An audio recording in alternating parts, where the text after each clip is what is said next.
बेटा हमारा टिकट करवा दो। सीमा जी, अरे आपको किसने कह दिया कि हम अपना मकान बेचने वाले हैं? हम अपने बेटे के घर ज़रूर जा रहे हैं, पर मकान नहीं बेचेंगे।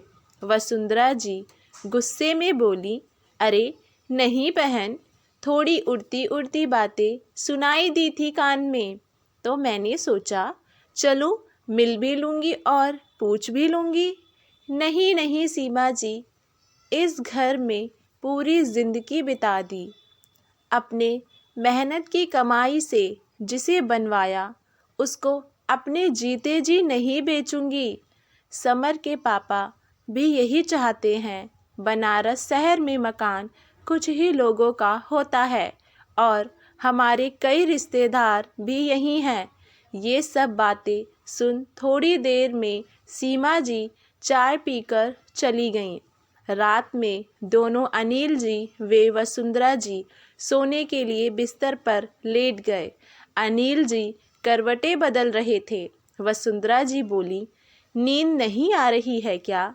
हाँ, अब बेटे ने आकर अपने पास रहने को कह दिया। हम अपना घर छोड़कर रह पाएंगे क्या वसुंधरा? हम लोग क्यों बीमार रहने लगे? देखो वसुंधरा, मैं अपनी दवा कराकर ठीक होते ही अपने घर आ जाऊंगा। दुखी मन से बोले। अरे अनिल जी, आप इतना विचलित क्यों हो रहे हैं? बेटे ने इतने प्यार से टिकट भेज कर बुलवाया है तो जाना तो पड़ेगा ना। यही तो, तभी तो मैं भी मना नहीं कर पाया। कल की टिकट है। अनिल जी भरे मन से बोले। अपने सारे ज़रूरी सामान रख ली वसुंधरा? थोड़ी देर में अनिल जी ने पूछा। हाँ रख लिया। और आपने? लड्डू गोपाल जी भी। शादी के बाद से मैं अभी तक उनकी सेवा कर रही थी, इसीलिए इनको भी अपने साथ रख लिया। इन्होंने ही मेरी ज़िंदगी इतने आराम से बिना कोई विपदा के चलाया है। अगले दिन की ट्रेन पकड़कर वसुंधरा जी वे अनिल जी अब ना जाने कब तक के लिए अपने घर को छोड़ बेटे के घर मुंबई रहने चले गए। समर ने मुंबई शहर में एक 3 कमरे का फ्लैट ले रखा था। उसमें समर, सुभी और उसके 2 प्यारे प्यारे बच्चे रहते थे, काजल और अभी। जब दोनों छोटे थे तो साथ रहते थे, पर अब गेस्ट रूम खाली रहने से दोनों ने एक एक कमरे ले लिए थे। सुरभि ने 9 साल की काजल को बोला कि मैंने तुम्हारा सामान अभी भैया के कमरे में शिफ्ट कर दिया है और अब तुम हमारे कमरे में आकर रहना। पर मम्मी, अब तो मैं बड़ी हो गई हूँ। मैं कई महीने से वहाँ रह रही थी। कोई बात नहीं बेटा, अब आपके दादा दादी रहेंगे वहाँ। ठीक है मम्मी, मैं आपके कमरे में आ जाऊँगी। काजल सुरभि के साथ रहना शुरू कर दी। समर और सुरभि दोनों एक ही ऑफिस में काम करते थे। वे सुबह निकल जाते और शाम तक वापस आते। घर में काम वालों की कमी नहीं थी। सफाई, बर्तनों, खाने के लिए सुरभि ने काम वाली बाई लगा रखी थी। बेटा बहू के ऑफिस जाने से तथा बच्चों के स्कूल चले जाने से अनिल जी वे वसुधा जी को शुरू में तो ठीक लगा, पर कुछ दिनों बाद उन्हें अपने पड़ोसियों, घर तथा शहर की बहुत याद आने लगी। बड़े शहरों में लोग ज़्यादा बिज़ी होने से आसपास के लोगों से मिलने नहीं आते। यहाँ यही लाइफ स्टाइल है, अकेले रहना। बहुत ही खालीपन लगता था। दोनों को बेटे समर को कुछ दिनों में उनकी मायूसी का अंदाज़ा हुआ।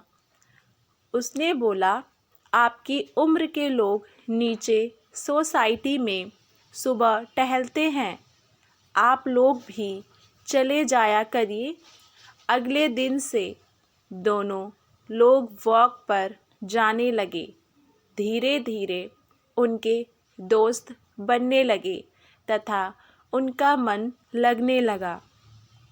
एक दिन अनिल जी अपने कुछ दोस्तों को लेकर घर आ गए।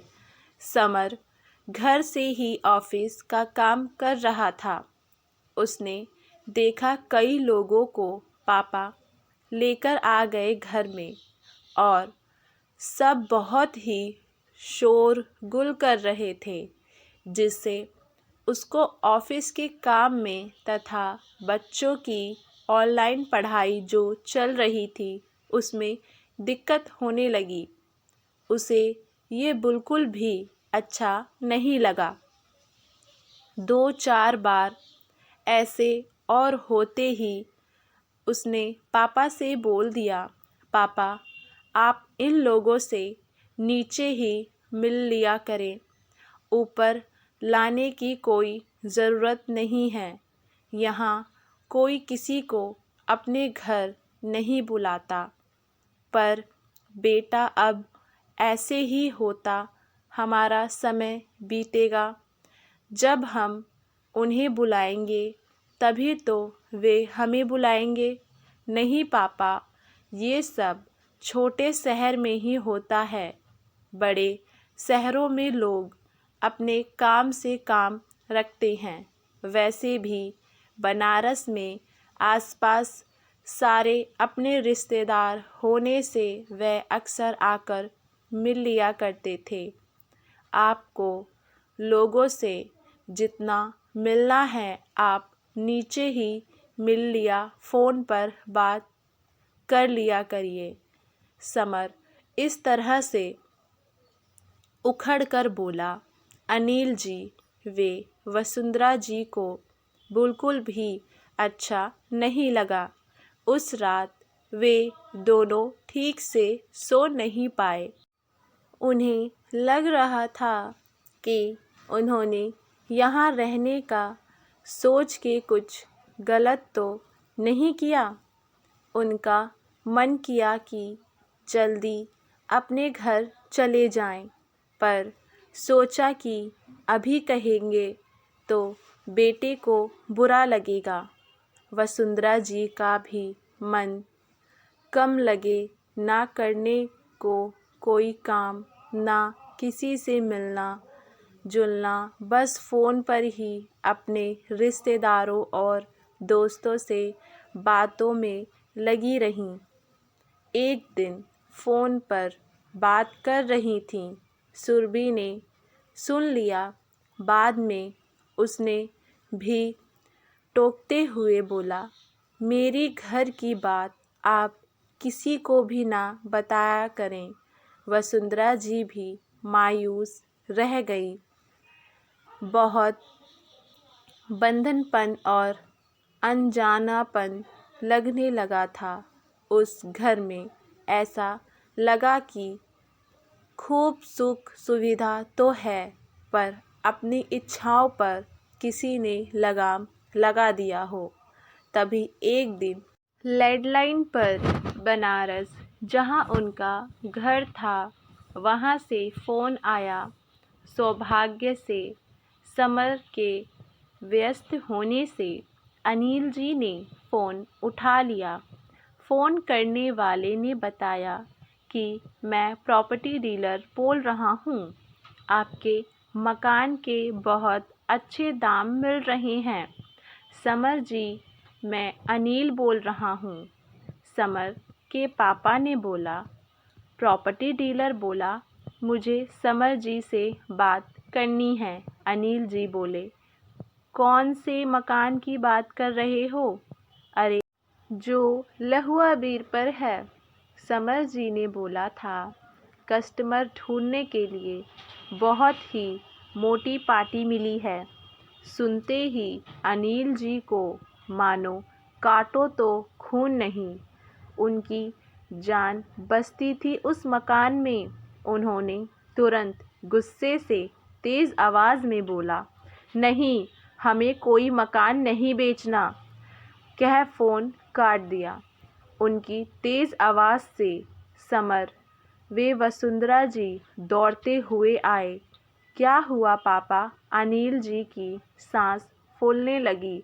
वे वहीं निठाल सोफे पर होकर बैठ गए।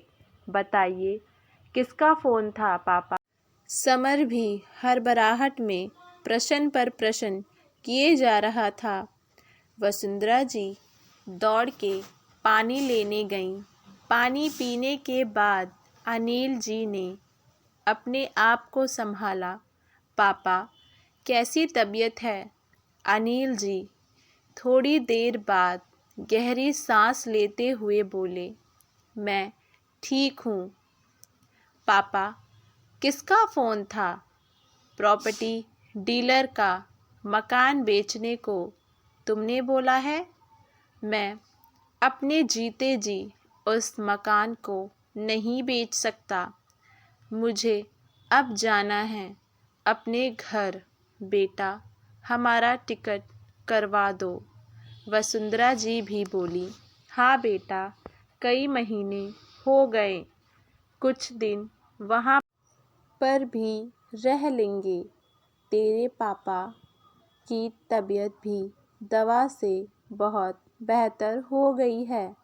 अब हमें जाने दे। समर ने कहा, आप लोग यहीं रहिए। नहीं बेटा, फिर आएंगे, अभी हमें जाना है, कह अनिल जी और वसुंधरा जी के आँखों में आंसू आ गए। अरे पापा मम्मी, आप लोग इतने मायूस मत होइए। मैं आज ही आपका टिकट करा देता हूँ। मुझे लगा अब हम लोग साथ ही रहेंगे तो वहाँ मकान बेच दूँ। समर अपनी बात की सफाई देते हुए बोला। अनिल जी फिर गुस्से से बोले, मुझसे पूछे बिना पापा के इस भाव को देखकर समर को अपनी गलती का एहसास हुआ। उसने बोला, माफ़ कर दीजिएगा पापा, मुझसे गलती हो गई। अनिल जी बोले, वे मेरी और तेरी माँ की खून पसीने की कमाई का बना हमारा एक खूबसूरत सपना है। उसे तुम हमारे मरने के बाद ही बेचना, अभी नहीं। समर आँखों में आंसू लेकर गिड़गिड़ाते हुए पापा के पैरों पर आ गया था। फिर बोला, माफ़ कर दीजिए पापा, आगे से ऐसी गलती कभी नहीं करूँगा। ठीक है बेटा, पर अभी तो हमें जाना है। हमें अपने घर की याद आ रही है। समर ने अगले हफ्ते का उसका बनारस जाने का टिकट करा दिया। आज बहुत ही खुश थे अनिल जी वे वसुंधरा जी। अपने घर जाने के एहसास से वो दोनों फिर से वहीं अपनी आज़ादी, अपनी छुट्टी दुनिया वे अपनी क्रम स्थली से जो मिलने वाले थे, चाहे कितने भी ऐशो आराम मिल जाएं, पर व्यक्ति तभी सुकून पाता है जब उसे बंदिशों की बेड़ियों से स्वतंत्रता मिलती है। आशा करती हूँ आप सभी लोगों को हमारी ये कहानी पसंद आई होगी। आप लोगों को इस कहानी को लेकर क्या राय है, हमें नीचे कमेंट बॉक्स में अपनी राय ज़रूर बताइए और हमारे चैनल वाणी वॉइस को लाइक, शेयर, सब्सक्राइब करना ना भूलें।